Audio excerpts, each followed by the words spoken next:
أيها المعلم، يا أمير الجند.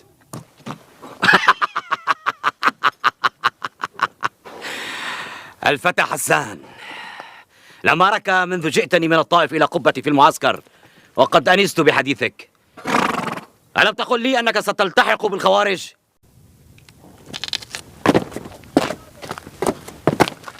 أتدري أيها الفتى، لا أطيق رؤية أحد منهم إلا قتيلا مقطع الأوصال، ومن حسن طليعك أن أراك قبل أن تلحق بهم. ألا ترافقني؟ لا تسرني مرافقتك. هل حفظت القرآن؟ أو خفت عليه من الضياع حتى أحفظه وقد حفظه الله تعالى؟ أسأل إذن، أجمعت القرآن؟ أو كان مفرقا حتى أجمعه؟ أفأحكمت القرآن إذن؟ أما أنزله الله محكما؟ فهل استظهرت القرآن؟ معاذ الله أن أجعل القرآن وراء ظهري. ويلك، قاتلك الله. ماذا أقول؟ الويل لك أنت.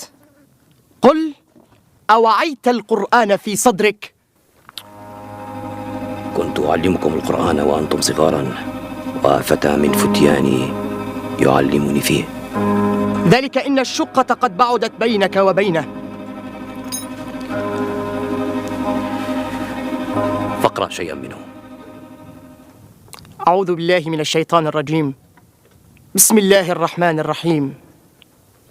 إذا جاء نصر الله والفتح ورأيت الناس يدخلون في دين الله أفواجا.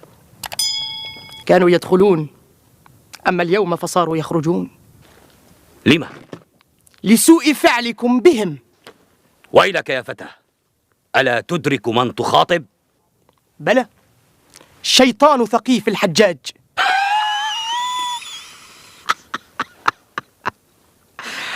أمجنون أنت فنعالجك؟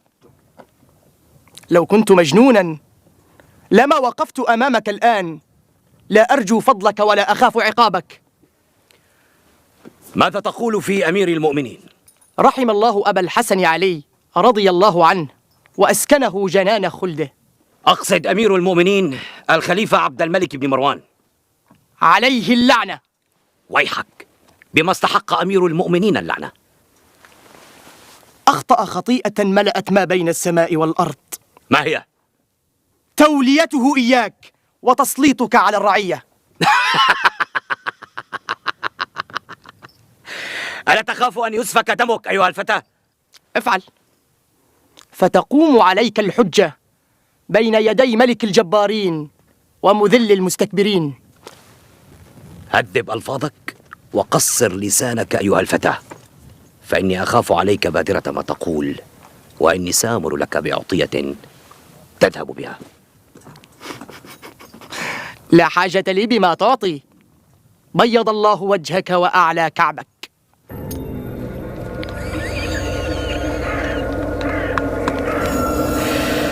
بيض الله وجهي أن أصاب بالعمى والبرص، وأعلى كعبك أن يكون مصيري التعليق والصلب. أليس هذا ما أردت أن تقول أيها الفتى؟ لله ما أفهمك. بلى. اسمع أيها الفتى، لقد سمعنا منك ما لا يجرؤ أحد على النطق به أمام الحجاج، وهذه تحسب لك. أجل، تحسب لك.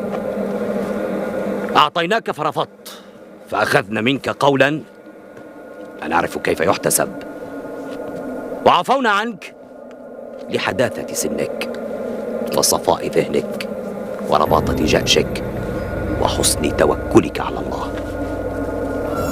إنما إياك والجرأة على أولي الأمر، قد تقع بين يدي من لا يعفو. العفو بيد الله لا بيدك، والشكر لله لا لك. وإني مفارق فلا جمع الله بيني وبينك في دنيا ولا آخرة.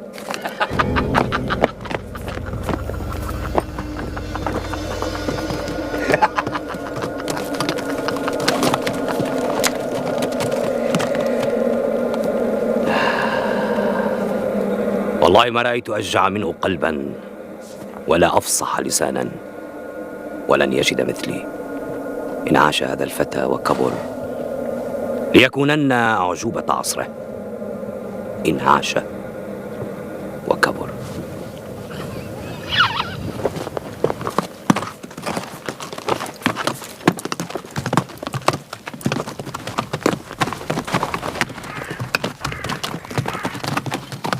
ماذا تقول يا